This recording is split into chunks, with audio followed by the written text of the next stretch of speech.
Hello and welcome. This is rooflemonger and my friends. Today we're going to be talking about RGG Studios' latest game, Stranger Than Heaven. So if you saw the recent Tomb Raider video on the channel, yes, I was at the Summer Game Fest this year. And one of the games I had the privilege to play was the latest RGG Studio game, Stranger Than Heaven. Which going in, I wasn't 100% sure what I would be getting because, it's the Yakuza studio, right? And I was thinking maybe I'd get a more Yakuza style game, and to a degree, yes, but it's also very different, especially in the combat, which is the main crux of what I want to talk about in this video. Because this game, while similar to Yakuza in a lot of ways, is definitely different. Like the combat is a lot slower, a lot more purposeful, if you will, a lot more deliberate. You have to kind of think your moves out a bit more. It's not quite as much of an arcadey brawler as say the Yakuza games are. So you're seeing here provided B-roll, capture directly was not allowed, but this is a pretty good representation of what you're gonna get. But now, before we deep dive into it, if you don't know the premise of the game, RGG Studios is very much the masters of the crime drama, and yes, this is another crime drama. However, this is a long-form story, starting in 1915, ending in 1965. 5 playable eras in 5 different cities. You play as Makoto Daito, who at a young age flees America for Japan, and you play out a story that spans 50 years. And some of those can be pretty interesting, like say you're in Osaka in 1943 in the middle of World War II. Or say find yourself in Tokyo in 1965 in locations that might be familiar to Yakuza fans. Basically, in a lot of ways, this is RGG Studios' biggest game yet as far as the single player experience goes. And now for what I played at Summer Game Fest, let's deep dive into the combat. So one of the stranger things as compared to other RGG Studio games is the combat is 4 buttons and it's your shoulder button. So left bumper, left trigger, right trigger. Now to be perfectly real, I thought this was going to be a gimmick. Like on its face when I was told, I was not a fan. Although once I got to play the game, then it sort of changed my mind. So the various triggers correspond to, well, your arms, right? So left for your left hand, right for your right hand, and then a weak attack and a strong attack, and all the attacks are holdable as well. And you can freely chain from, lights to the heavies or heavies to lights. And when you alternate your arms with the left and right triggers, then, you basically create a little bit of combos. And as you can see here, there's a lot of action game 101. There's perfect parries, there's dodges, there's definitely very brutal finishers. A lot of these are contextual based on how the enemy is faced on the ground or on the wall or, what weapons you have.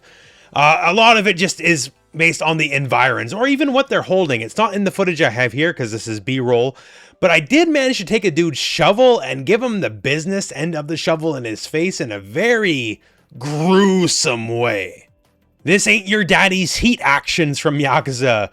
The character of Makoto's a bit more violent than even Majima, let alone Kiryu. And you're noticing in the footage here, there's a lot of weapons being used by you or the enemies. Weapons are a pretty big part of the game. So the demo only had your bare hands, a big knife, and a giant steel crowbar, coincidentally, which was my favorite weapon.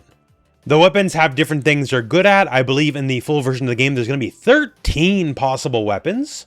Besides what's here, I know at bare minimum, there'll also be mallets and sledgehammers. So these are brutal, these are not clean deaths, right? Actually, on the weapon note here, so you can notice here the enemy trying to grab you, right? So if you hold a weapon, they can actually take the weapon out of your hands. They'll try to just yank it out of your hands, and you can beat them over the head while they're trying to steal your weapon, which I think is really cool. But yeah, the crux of combat is effectively enemies have stamina meters. You can see the little bar above their white health bar.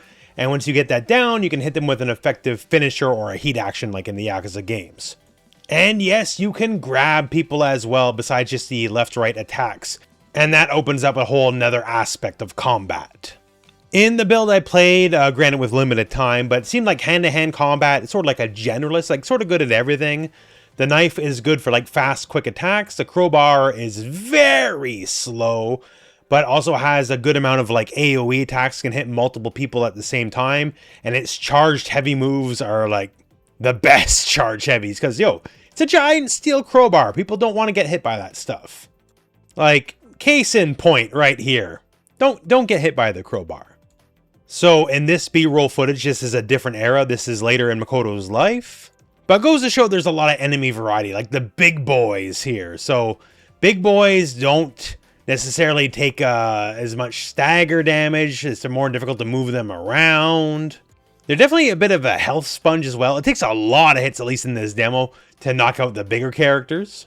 And to note, for them and anyone with a weapon, really, just compared to other games where, you know, okay, I'll parry, dodge, whatever, your timing definitely has to be a lot more strict, especially on the dodging in this game, because the enemies have an insane amount of tracking when you dodge. If you do not basically perfectly dodge, they will track you and hit you.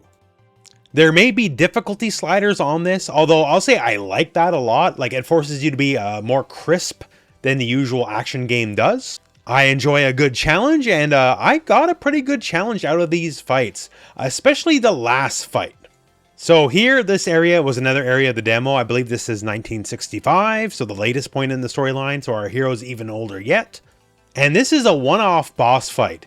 And this dude is difficult. For context, we had like a room where we could play at Summer Game Fest, and I was there with like a bunch of other influencers and press and all that.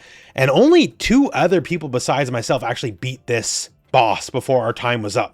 And the general story I got just over the days of Summer Game Fest is not many people actually beat this boss at the Stranger Than Heaven demo.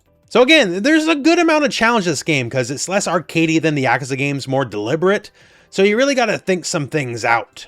Especially because this boss, like, he has tricky timings, you know, fake outs, like the stuff you would expect, right? But he does stuff that messes with gamer logic, if you will.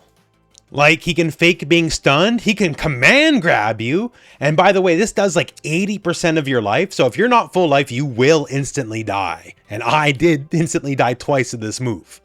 It's only something he busts out when he's lower health, so effectively, like, consider this like a multi-stage boss fight, if you will. But yeah, it was fun, because when he did get me the first few times, I wasn't like discouraged. I'm like, no, I'm gonna get you next time. When you lose, but you're roaring to go back into the fight again, I feel that's like the best kind of loss. But yeah, overall, I had a fantastic experience. Like, I like all the Yakuza games a lot. I do like that this is a different feel. This just isn't the same. So the Yakuza games are still identifiably Yakuza. This is still a crime drama, but it's not just trying to be the same game those games are being, at least as far as the combat goes. Certainly a lot slower and more deliberate. Each action matters a lot more versus your fists are just flying as Kiryu or something like that. But yeah, a very positive experience all in all. One of the best games I played at Summer Game Fest, and I'm really looking forward to the launch, which will be January 15th, 2027 on PlayStation 5, Xbox Series S and X, and on PC. Game is shaping up to be a banger, and you know, hey, we got Tupac in the game, so they're doing some weird stuff. So if any of this sounds interesting, check it out.